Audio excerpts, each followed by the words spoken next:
Acidity, অম্বল বা gas যা মানুষের দৈনন্দিন জীবনে একটি সাধারণ সমস্যা হয়ে দাঁড়িয়েছে, যা মূলত আমাদের স্টমাক অর্থাৎ পাকস্থলীর যে এইচসিএল সিক্রেশন, সেই অতিরিক্ত এইচসিএল সিক্রেশনের ফলে বা তার অস্বাভাবিকভাবে জমার কারণে ঘটে থাকে, যার ফলে আমাদেরকে বিভিন্ন রকম সমস্যায় ভুগতে হয়।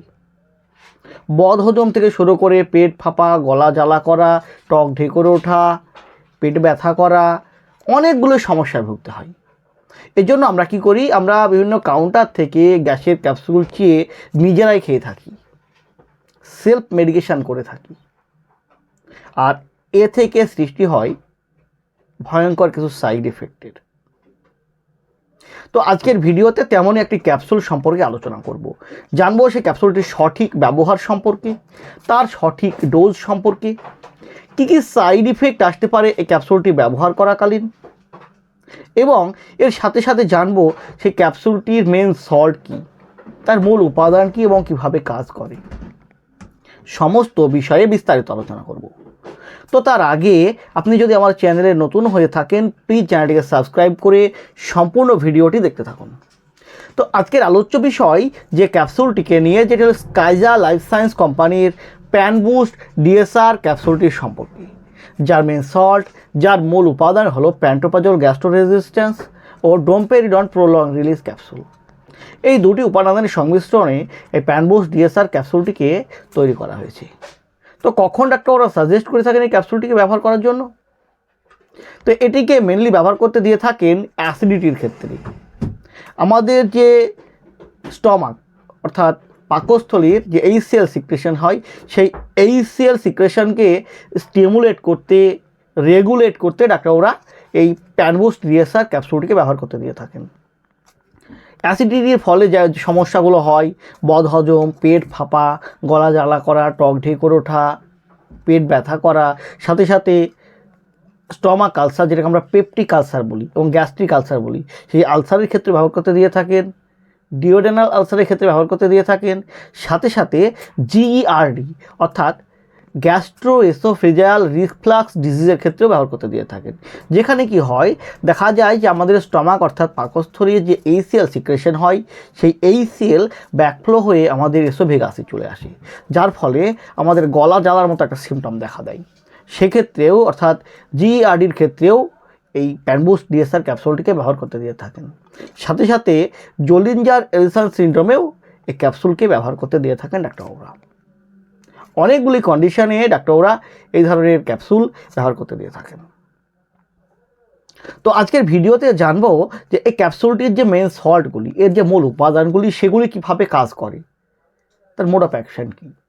তো এর মধ্যে থাকা যে প্যান্টোপ্রাজল গ্যাস্ট্রো রেজিস্ট্যান্স, যেটি একটি পিপিআই অর্থাৎ প্রোটন পাম্প ইনহিবিটর। এটি কি করে, এটি আমাদের যে স্টমাকে এইচসিএল সিক্রেশন হয়, সেই এইচসিএলকে রেগুলেট করার কাজ করে, উৎপাদনের হারকে কম করার কাজ করে।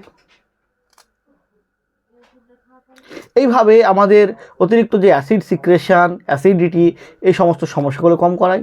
সাথে সাথে এতে থাকা ডোমপেরিডন, যেটি একটি ডোপামাইন রিসেপ্টর ব্লকার হিসেবে কাজ করে, এটি আমাদের বমি বমি ভাবকে কমায়।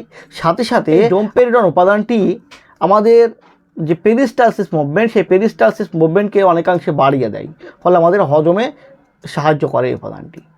তো কী কী সাইড ইফেক্ট আসতে পারে এই প্যানবুস্ট ডিএসআর ক্যাপসুলটি ব্যবহার করাকালীন? তো এই ক্যাপসুলটি ব্যবহার করাকালীন যে মোস্ট কমন সাইড ইফেক্টগুলো লক্ষ্য করা যায়, সেগুলো হচ্ছে মুখ শুকিয়ে যাওয়ার মতো সমস্যা আসতে পারে, মাথা যন্ত্রণা আসতে পারে, অ্যাবডোমিনাল পেন অর্থাৎ পেটে ব্যথা আসতে পারে, সাথে সাথে জয়েন্ট পেন অর্থাৎ আমাদের জয়েন্টে ব্যথা হতে পারে। এই ক্যাপসুলটি আপনি যদি দীর্ঘদিন একটানা ব্যবহার করেন, সেক্ষেত্রে ক্যালসিয়ামের ঘাটতি হতে পারে শরীরে, ফলে ক্যালসিয়ামের ঘাটতিজনিত কারণেই আমাদের যে শরীরের হাড়, সে হাড় ভঙ্গুর প্রকৃতি হয়ে যায়, দুর্বল হয়ে যায়, যেটাকে আমরা অস্টিওপোরোসিস বলি। এরকম কন্ডিশন আসতে পারে। এছাড়াও এটি দীর্ঘদিন ব্যবহার করলে আমাদের শরীরে ম্যাগনেসিয়ামের ঘাটতি দেখা দিতে পারে, এবং ম্যাগনেসিয়ামের ঘাটতিজনিত কারণে আমাদের যে মাংসপেশি, সেই মাংসপেশিতে টান ধরার মতো সমস্যা আসতে পারে, হার্টবিট ইররেগুলার হতে পারে, অর্থাৎ হৃদস্পন্দন অনিয়মিত হৃদস্পন্দন আসতে পারে। এর সাথে সাথে B12 ঘাটতিজনিত কারণে আমাদের নিউরোলজিক্যাল ডিসঅর্ডার আসতে পারে, নার্ভের সমস্যা আসতে পারে। এবং আমাদের একটানা এই ক্যাপসুলটি খাওয়ার কারণে আমাদের স্টমাকের যে এইচসিএল সিক্রেশন, স্বাভাবিক যে এইচসিএল সিক্রেশন, সেটা অনেকাংশে কমে গিয়ে বিভিন্ন রকম রোগ বাসা বাঁধতে পারে। তাই এই ধরনের মেডিসিন কখনোই সেলফ মেডিকেশন করবেন না। ডাক্তারবাবুর পরামর্শ অনুযায়ী তিনার নির্ধারিত ডোজে, তিনার নির্ধারিত নিয়মে মেডিসিন ব্যবহার করবেন।